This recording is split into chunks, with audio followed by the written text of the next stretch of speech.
Oke, selamat datang kembali di acara Soskes, Himpunan Mahasiswa Jurusan Sosiologi.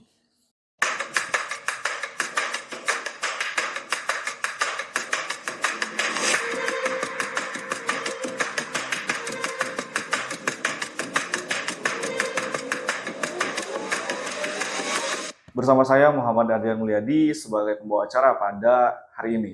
Oke, gimana kabarnya semuanya? Saya harap baik-baik aja dan saya harap puasanya lancar juga ya. Dan kebetulan pada hari ini narasumbernya itu luar biasa. Narasumber kita mahasiswa UIN juga. Beliau salah satu pemilik dari Fast ID, di mana Fast ID ini di dalamnya ada pakaian, ada makanan, segala macam. Langsung saja ya, kita panggil saja narasumber kita, kepada beliau dipersilahkan. Oke, ya, siapa?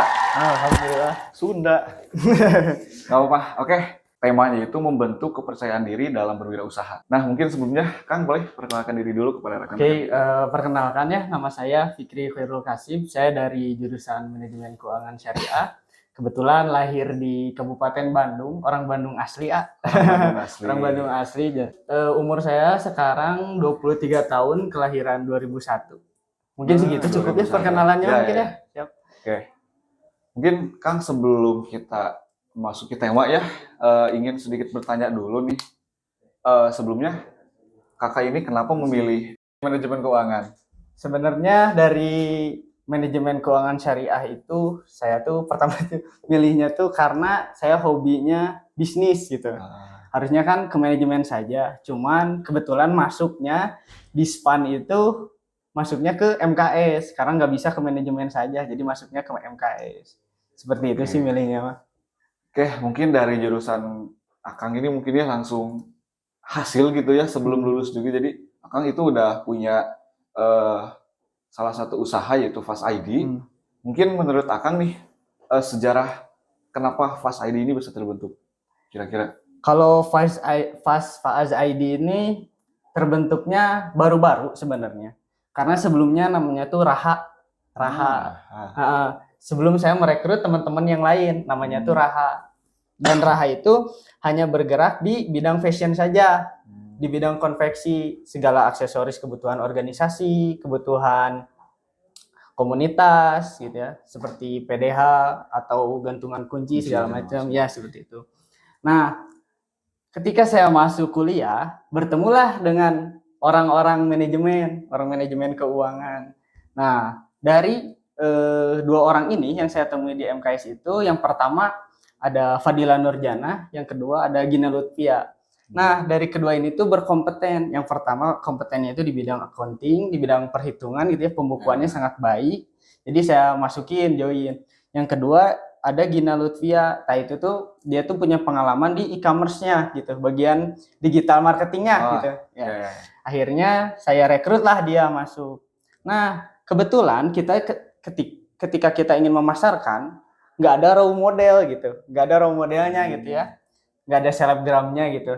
Kebetulan saya ikut organisasi daerah, ketemulah dengan Mia ini ketemu. Kebetulan dia aktif di TikTok sama di Instagram juga, ngelihat kontennya kayaknya berpotensi nih. Ya udah dimasukin aja nih, ikut join nggak, mau nggak ke Faaz gitu. Akhirnya mau join, dia jadi manajer pemasarannya seperti itu kalau dari Faaz. Dan Faaz ID itu kebetulan sekarang tuh kemarin 2023 Juli itu baru launching, membuka cabang. Kan yang pertama Faaz ID itu hanya bergerak di bidang fashion ya. Baru ketika 2023 Juli baru ke fast food, ke bidang makanan. Kita ngejual sate sama catering gitu, seperti itu. Mungkin kok sejarah. Oke, mungkin Kang kan dari awalnya kan Reha ya? Ya. Yang namanya tuh, nah kenapa bisa jadi Faaz? Karena pertama Raha itu kan masih apa ya? Masih kurang familiar lah, susah disebutnya teh. Ya. Bahasanya soalnya tulisannya Arab gitu ya. Kurang familiar gitu, nggak kayak Jafar gitu. Kurang familiar, makanya saya ganti sama Faaz. Nah, Faaz itu artinya tuh sukses. Jadi saya ganti sama Faaz ini. Karena Rahar sebelumnya mungkin karena bubar ya, yang saya sebelumnya itu namanya Rahar. Ketika karena sudah bubar, ya udah diganti aja sama Faaz gitu. Kayak bisa dibilang kayak generasi kedua gitu. Iya, betul. Betul. Mungkin Kang kenapa selama Akang kuliah nih, kenapa Akang malah memilih sambil usaha gitu? Kenapa itu kira-kira? Kenapa saya ada motivasi mungkin ya sambil usaha, sambil berbisnis. Yang pertama, yang pastinya mahasiswa mah punya ambisi gitu ya, punya ambisi, punya keinginan lah, pengen beli ini, beli itu. Nah, berawal dari sana, yang sebelumnya emang saya tuh bisnis di Raha itu bener pol-polannya, sampai lupa lah sama kuliah, lupa sama belajar gitu ya, karena udah tahu uang teh nih, udah tahu uang gitu. Nah, udah ketika udah masuk kuliah, mulai berpikir, kebetulan masuk ke manajemen keuangan. Jadi belajar memanage keuangan gitu. Nah, dari memanage keuangan itu akhirnya mana yang harus lebih penting didahulukan, mana yang tidak. Dan motivasi saya tuh yang pertama, saya tuh pengen punya pegangan dulu sebelum saya lulus kuliah tuh udah punya ada nih pegangan usaha gitu. Sebelum saya lulus, sebelum saya ngelamar kerja, tapi setidaknya saya punya pegangan gitu, masukan, punya pegangan dulu gitu. Seperti itu. Oke, mungkin Kang dari tadi yang Akang bilang ya, kan Akang itu awalnya itu kan mempertimbangkan antara kuliah ataupun keuangan ya. Nah, mungkin bisa dibilang nggak Kang, atau bisa dibilang Akang itu awalnya itu mengutamakan keuangan dibanding perkuliahan? Iya, betul Kang. Saya tuh awalnya tuh tidak terlalu fokus untuk kuliah gitu ya. Karena saya tuh basicnya dari orang tua, kakak, maksudnya keterjunnya ke bisnis. Kebetulan bisnisnya juga catering gitu ya, catering pernikahan kayak gitu. Nah, mulai dari situ kenapa saya bisa terjun ke kuliahan gitu ya, karena ada ambisi lain. Ternyata modal jualan aja nggak cukup, harus ada backgroundnya, harus ada yang mendasarinya gitu, harus ada yang mendasarinya. Maka dari itu saya pilihlah manajemen keuangan syariah biar ada ilmunya gitu. Dari segi produksi, segi pemasaran, segi pembukuan gitu, seperti itu. Mungkin Kang bisa di-spill nggak kira-kira dari omset dalam 1 bulan kira-kira itu sampai ke angka berapa? Kalau kemarin waktu zaman KKN, waktu KKN 2020, alhamdulillah kita tembus ke 372 piece face untuk KKN. Alhamdulillah itu tembus. Kalau bicara omset 4 jutaan, 4.200.000. Tapi kan namanya konveksi mah musiman gitu. Nggak setiap hari orang bikin baju gitu. Tapi sekali bikin baju pasti banyak atau gimana. Nah, dari situ. Nah, karena konveksi itu musiman, perlu waktu gitu. Akhirnya berinovasi lah. Coba yang cepat muternya gitu. Yang cepat muternya. Akhirnya saya pindah ke fast food ke makanan untuk mengisi kekosongan dari konveksi itu. Nah, dari fast food alhamdulillah kemarin tuh sistemnya masih PO karena kita masih nyari-nyari stand itu, masih belum mencapai lah untuk menyewa stand. Alhamdulillah kalau omset untuk dari fast food mah karena perputarannya cepat ya, sehari itu kalau lagi kuliah bukan puasa, kalau lagi kuliah itu bisa sampai 300 tusuk sate taichan asin pedas kayak gitu lah. Karamel kayak gitu. 300 tusuk sehari gitu. Paling sedikit lah 150 lah itu paling sedikit. Seperti itu. Kayaknya kalau di tukang sate yang di sini Kang. Belum kayaknya. Belum. Karena ya mungkin Kang dari pengalaman tadi yang Kang sebutkan ya, itu kan pasti nggak jauh dari rintangan-rintangan yang betul. Mungkin menurut Akang rintangan yang paling sulit dulu aja itu apa? Ego sih. Yang paling sulit itu mengendalikan ego masing-masing. Apalagi kan kita 4 kepala nih, 4 kepala udah ditambah rintangannya tuh 4 kepala tuh jauh-jauh. Ini dari Pengalengan, ada yang dari Cianjur, dari Garut, saya dari NCK. Jadi komunikasinya sulit gitu. Sulit. Jadi otomatis produksi terdekat saya gitu, dipegang saya. Tapi di sisi lain tetap sesuai tupoksi gitu. Yang megang manajerial keuangan, yang pemasaran, yang e-commerce tetap sesuai tupoksi. Nah, rintangannya itu yang pertama jarak. Yang kedua ego. Kita tuh merasa paling capek lah gitu. Terkadang gitu kalau kita bentrok ya merasa paling capek. Terus alhamdulillahnya tuh kita tuh nggak maksudnya tuh nggak tamak lah gitu ya. Jadi sama-sama ngerti lah, oh ya ini buat bensin atau gimana. Jadi intinya mah ego sih yang harus diturunin, ego itu dalam rintangan bentuk, apalagi kita berbisnis bukan sendiri sama partner berempat, makanya harus menyesuaikan dulu lah itunya. Ya mungkin Kang dari Akang mungkin kan ini bisa dibilang generasi kedua ya, Fast ID itu generasi kedua dari Reha. Kira-kira untuk menyatukan mindset itu dari awal itu kira-kira gimana nih? Nah, karena kebetulan Fadila Nurjanah ini yang manajerial keuangan itu, dia tuh punya ambisi karena sekeluarga bankir, tapi dia tuh pengen jadi pembeda, pengen jadi pebisnis. Otomatis lah dia punya ambisi yang sama dengan saya, punya cita-cita lah sama dengan saya, makanya saya join. Tidak menutup kemungkinan yang lain juga seperti itu, karena yang lain masih bingung gitu untuk memulai bisnis, masih belum ada ilmunya. Apa ya udah kita join aja, sama-sama belajar, yang penting tujuan kita sama-sama untuk meraih yang kita inginkan. Iya betul, seperti itu.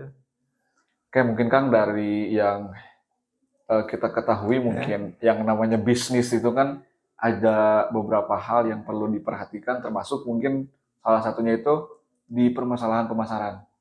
Kira-kira menurut Akang nih, di posisi kita sekarang udah digital nih ya, udah serba digital, agak kesusahan gak buat pemasaran? Atau malah gampang? Kalau masalah pemasaran digital gitu ya, melewati platform-platform gitu ya, menurut saya lebih fleksibel ya, lebih gampang gitu terkait pemasaran. Cuman yang susah itu kepercayaannya, trust-nya.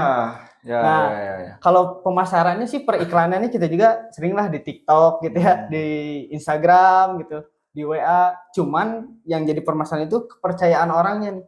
Apakah kalau dari makanan rasanya enak gak? Kalau dari baju, gitu ya? Betul, bahannya, sablonnya enak gak gitu, bagus gak? Nah, dari situlah kita membangun kepercayaan itu.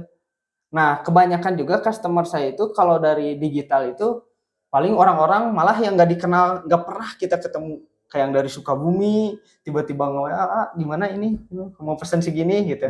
Nah, kebanyakan kita pun target pasarnya itu ya mahasiswa yang kita kenal kebanyakan, dari organisasi, dari mana. Nah, kuncinya kalau misalkan konveksi itu, kalau konveksi ya, kalau konveksi kuncinya itu dari silaturahmi menurut saya. Betul, dari silaturahmi, dari banyak ngobrol, banyak aktif di organisasi, pasti banyak lah channel-channel yang mau bikin baju, bikin aksesoris segala macam. Nah, kalau dari makanan baru kita benar-benar mengandalkan digital marketing, dari kita cara membuat, cara mengiklankan. Dan ada tips juga kalau misalkan mengiklankan itu, kita tuh nge-share ya, ada namanya tuh, kita tuh selalu ada Jumat Berkah. Jumat Berkah. Nah, dari Jumat Berkah itu sebagian untuk diberkahkan gitu ya. Yang untuk Komdo Afa, ya sebagian lagi untuk talent-talent yang ada di UIN. Kayak kemarin ke Wapres, ke Teh Tania, saya kirimin tolong review gitu. Tolong review. Alhamdulillah dia support gitu. Pada support lah talent-talentnya gitu. Ya, mungkin kalau misalkan dari konveksi nih Kang ya. Dari konveksi itu paling jauh Akang pernah kirim kemana? Paling jauh ke Sukabumi, pernah ke Majalengka, karena waktu sebelum Faaz itu saya tuh ngoboy itu jadi kemana-mana, ke UPI, ke Unpad, jadi banyaklah sampel-sampel kayak blazer juga, kita kan buat blazer juga, dari UPI, UIN segala macam lah. Paling jauh ya ke Majalengka mungkin ya, Majalengka Sukabumi sih itu paling jauh, terjauh mah. Tapi kan menurut dari saya pribadi nih, kalau untuk mahasiswa udah nyampe di titik itu, kalau menurut saya udah alhamdulillah gitu ya, udah lumayan. Mungkin dari bisnis ini tidak terlepas mungkinnya dari kepercayaan diri juga ya Kang ya. Ya betul. Dan mungkin kira-kira menurut Akang gimana nih cara untuk membangun kepercayaan yang lebih dalam lagi sebagai kita tuh sebagai anak muda nih. Terus gimana nih kayak supaya tuh kita bisa percaya diri nih buat buka usaha gitu, kira-kira gimana? Kalau buat percaya diri nih ya, banding dari bisnis itu 1% ide, 99%-nya action. Jadi gimana cara kita ningkatin percaya diri? Kita action dulu. Kita tawarin dulu ke orang, kita action dulu. Dari 99% itu kan action. Karena percuma kalau misalkan 90% ide tapi nggak action gitu ya. Nggak ada ini. Nah, kenapa saya tuh bisa percaya diri gitu ya? Percaya diri. Pertama, ya tidak luput dari motivasi kedua orang tua gitu ya. Dia mendukung sekali, mendukung sangat lah. Apa sih, saya berbisnis gitu ya dalam bidang apapun. Terus tak luput juga dari keinginan segala macam. Terus yang buat kita percaya diri itu adalah ilmu sih sebenarnya. Ilmu dari kita silaturahmi, ilmu dari kita memanajemen keuangan. Semakin kita menguasai skill itu, semakin kita menguasai ilmunya, semakin kita percaya diri. Nah, kan biasanya orang udah kuat nih ilmunya, tapi giliran komunikasi kurang nih ilmunya. Kurang bisa mengaplikasikannya. Nah, mungkin seperti itu. Ya, oke. Mungkin ya untuk rekan-rekan semuanya, apabila kita ingin mengadakan usaha atau mau memulai usaha, seperti dari Kang Fikri. Aduh, dari Kang Fikri ini kan beliau tadi mempunyai tips. Pada intinya, kalau mau memulai usaha itu 1%-nya ide dan 99%-nya aksi. Jadi kita tuh harus memulai aksi dulu ya Kang ya. Betul. Sebelum ide-ide muncul pasti emang harus ada aksi dulu. Bisa dibilang kayak apa ya, bisa disebutnya tuh survei dulu Kang ya. Survei dulu baru kita ada ide gitu mungkin. Lanjut lagi mungkin Kang, dari saya tuh penasaran nih, apakah Faas ID ini akan membuka cabang baru selain fashion sama food? Kalau untuk sementara sih kita fokus ke fashion sama food dulu. Cuman saya tuh lagi nyari stand kayak misalkan di sekitar UIN atau di kantin UIN. Nah, mungkin pengembangannya saya tuh pengen punya jongkonya gitu. Pengen punya offline store-nya gitu. Betul. Kayak toko kecil gitu. Iya, betul. Oke. Seperti. Apakah itu juga termasuk cita-cita salah satunya? Salah satu cita-cita. Iya, salah satu cita-cita di bisnis ini mungkin ya. Ya, salah satunya itu saya pengen punya offline store-nya gitu. Tapi berbicara soal cita-cita, mungkin cita-cita Akang nih terlepas dari Faas ID ini, kira-kira Akang itu pengen apa gitu? Cita-cita terbesar? Gitu. Kalau goals terbesar saya itu sebenarnya dari dulu saya tuh pengen jadi presiden, Kang. Wah. Betul. Hati-hati Pak Prabowo ini. Saingan saya itu. Ada saingan. Nah, cuman dilihat dari segmentasi saya di bidang politik itu kurang. Akhirnya saya ingin menjadi CEO yang setara dengan Jack Ma, Bill Gates. Goal saya secara duniawi ya, secara duniawi itu mungkin ya. Mungkin secara ukhrawi adalah jadi anak yang soleh, jadi orang yang berbakti kepada orang tua. Seperti itu mungkin kalau dari segi ukhrawinya. Oke, mungkin Kang yang terakhir nih Kang ya, untuk anak-anak di luar sana, mungkin terkhususnya untuk anak-anak dari mahasiswa sosiologi, mungkin Akang punya pesan nggak sebagai anak muda yang sudah mulai merintis dari sampai sekarang sampai nanti mungkin ya Kang ya, kira-kira pesan untuk anak-anak di sana yang nonton itu apa? Pesannya yang pertama, jangan bermindset kaya itu cepat. Nah, jangan bermindset kaya itu cepat. Biasanya kan kita kalau udah bermindset, wah ngelihat orang trading, ngelihat orang apa gitu, cepet banget kayaknya tuh. Padahal kan nggak tahu prosesnya di belakangnya seperti apa. Jangan berpikir kita bisnis sekarang, besok kebeli motor, kebeli mobil, jangan begitu. Saya pun merintis ini tuh sekitar 4-5 tahun dari SMA, dari lulus SMA gitu ya, 4-5 tahun baru bisa kayak gini tuh. Jadi jangan bermindset cepat kaya gitu. Yang kedua mungkin jangan mau kelihatan kaya sih. Gengsi. Nah, jangan mau kelihatan kaya. Kenapa jangan mau kelihatan kaya? Karena ketika goals kita pengen kelihatan kaya, ketika kita sudah kelihatan kaya, kita mau ngapain lagi gitu. Jangan kelihatan kaya. Terus yang terakhir mungkin ya,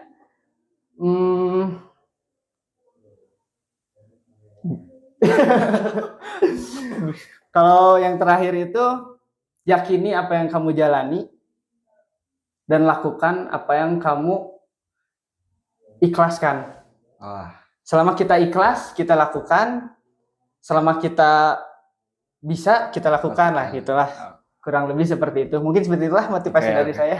Oke, mungkin ya buat anak-anak di sana yang mendengarkan gitu, yang sama-sama menonton dari Soskes ini, semoga apapun yang tadi disampaikan sama Kang Fikri mungkin ya, ada bisa dipetik satu hal dua halnya minimalnya, dan mungkin untuk maksimalnya atau tujuan dari kita mendatangkan narasumber itu supaya kita tuh bisa membuka secara luas mungkin Kang, tujuannya itu. Betul. Biar membuka secara luas kalau usaha itu tidak semudah itulah mungkin Nah, Kang ya. iya. Tapi tidak sesusah itu juga Nah, mungkin ya. betul. Dikarenakan ada aksi dan juga ada ide, jadilah usaha. Mungkin Betul. Kang seperti itu. Mungkin terima kasih ya Kang. Terima kasih, Terima siap. kasih yang sebesar-besarnya. Mungkin sebelumnya bisa ikutin saya mungkin Kang ya. Kalau saya bilang salam sosiologi, jawab harga diri, jati diri, wani. Siap Kang? Harga diri, jati diri, wani. Oke. Siap. Salam sosiologi. Harga diri, jati diri, wani. wani. Sampai ketemu lagi. Bye-bye. Ya. Nih, siap. Ada oleh-oleh dari Aduh. Faz Clothing. Ini langsung Ya. ada promotion. Ya. Terima kasih. Bye-bye.